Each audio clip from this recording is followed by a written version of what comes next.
Okay, let's find some shortest paths. Woo! Starting off, we're going to have a look at A, B, E, D, A and work out the time it takes on that particular weighted path. So A, B, E, D, A. Add up all of those numbers. We got 30, 50, 30, and 35. Which gives us a total of 1:45 minutes. Time for the next one. Let's have a look at F, G, C, D, B, F. Yeah! Sounds like a really cool train ride. I'm not entirely sure where these stations are, but who knows.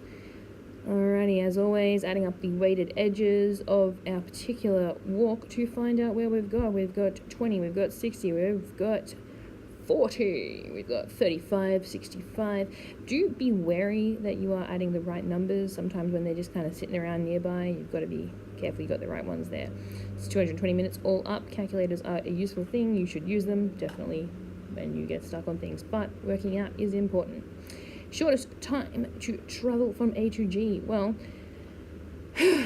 minimum standing trees are our favorite thing in the world. I know they are, which is why we should totally just create a minimum standing tree.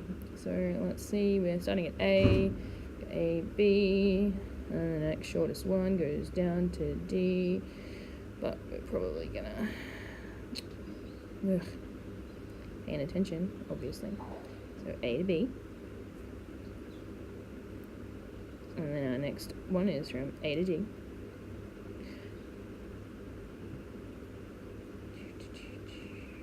Remembering to drawing. And then we go from our lovely D on that 30 path down to E. We're going to take that 25 all the way up to F. Boom. And F down to G on that 20.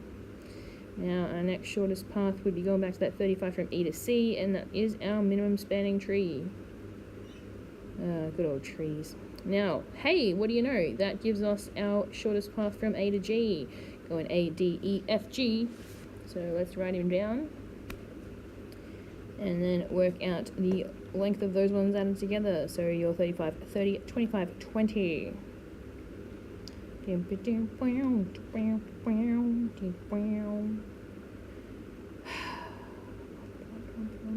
we have 110 minutes.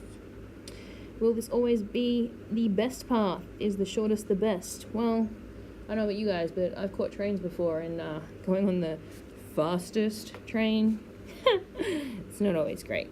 Let's be honest, things happen. You've got delays, you've got crowded stations, you've got crowded trains, you don't get seats, it smells weird. You never know really what's going to happen. So there's lots of different things that could be the reason the shortest travel time is not the best. So let's write down a few bits and pieces. As long as you've got at least one of these explanations, you should be right. Depending on how many points, how many marks the question is as to how many things you should add, as why it is not the best option always. Sometimes it is, sometimes you could be lucky, who knows. Weather. Yeah, weather actually throws trains out, I know, weird. It does. Alrighty, the shortest path to go from A to G, if in reality each time a train goes through a station, it takes an extra 10 minutes.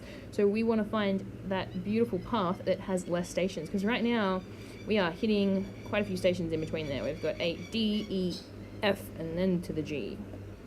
So if we get less stations, rather than going that 35, 30, 25 thing, we just go the 30, 65.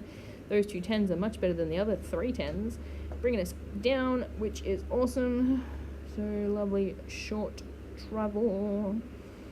And all up, that would be 135 minutes. And that is less stations, which is the reason why.